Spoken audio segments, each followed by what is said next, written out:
8. The Book of Death, Canto 3, Death in the Forest.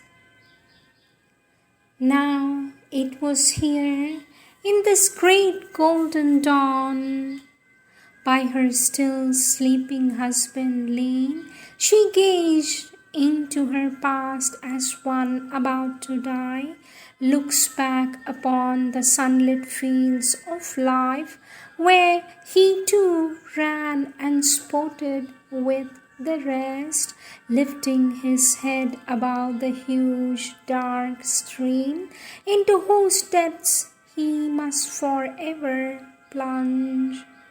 All she had been undone, she lived again. The whole year in a swift and eddying race of memory swept through her and fled away into the irrecoverable past. Then silently she rose and, service done, bowed down to the great goddess, simply carved by Satyavan upon a forest stone.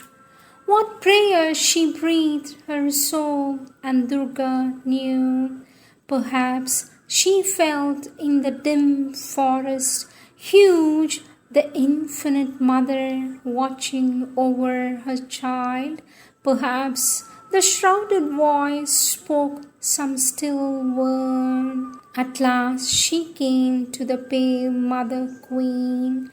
She spoke, but with guarded lips and tranquil face, lest some stray word or some betraying look should let pass into the mother's unknowing breast, slaying all happiness and need to live, a dire foreknowledge of the grief to come. Only the needed utterance passage found, all else she pressed back into her anguished heart, and forced upon her speech an outward peace. 1 year that I lived with Satyavan, here on the emerald edge of the vast woods, in the iron ring of the enormous peaks, under the blue rifts of the forest sky, I have not gone into the silences of this great woodland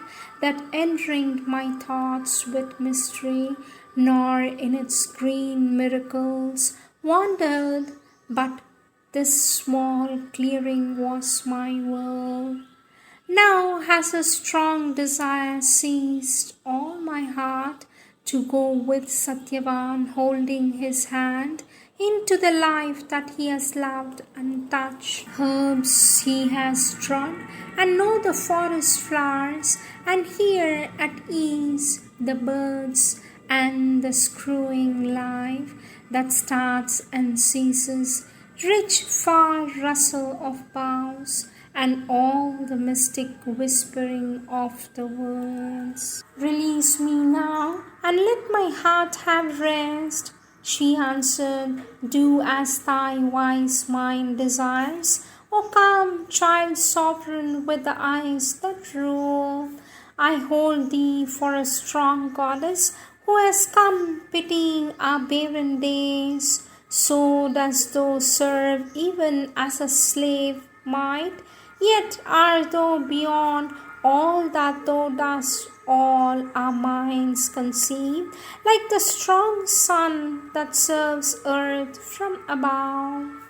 Then the doomed husband and the women who knew went with linked hands into that solemn world where beauty and grandeur and unspoken dream, where nature's mystic silence could be felt, communing with the secrecy of God. Beside her Satyavan walked full of joy, because she moved with him through his green haunts.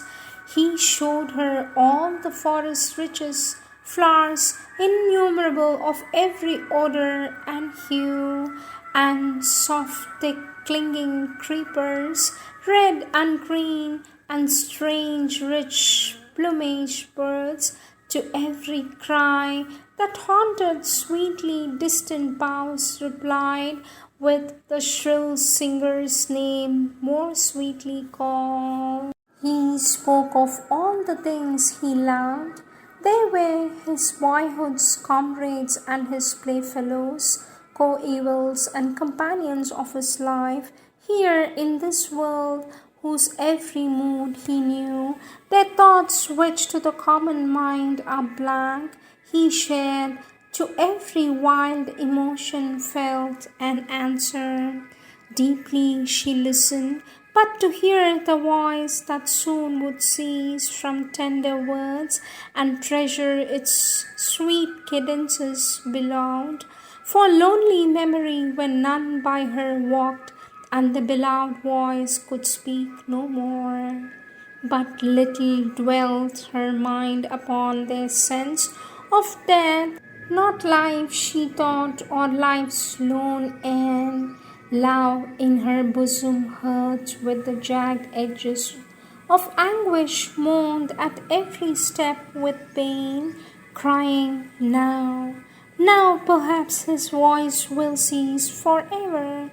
Even by some vague touch oppressed, sometimes her eyes looked round as if their orbs might see the dim and dreadful God's approach. But Satyavan had paused. He meant to finish his labor here, that happy, linked, uncaring, they too might wander free in the green, deep, primeval mystery of the forest's heart. A tree that raised its tranquil head to heaven, luxuriating in verdure, summoning the breeze with amorous whiteness of its boughs, he chose, and with his steel assailed the arm brown, rough and strong, hidden in its emerald dress. Wordless, but near, she watched, no turn to lose of the bright face and body which she loved.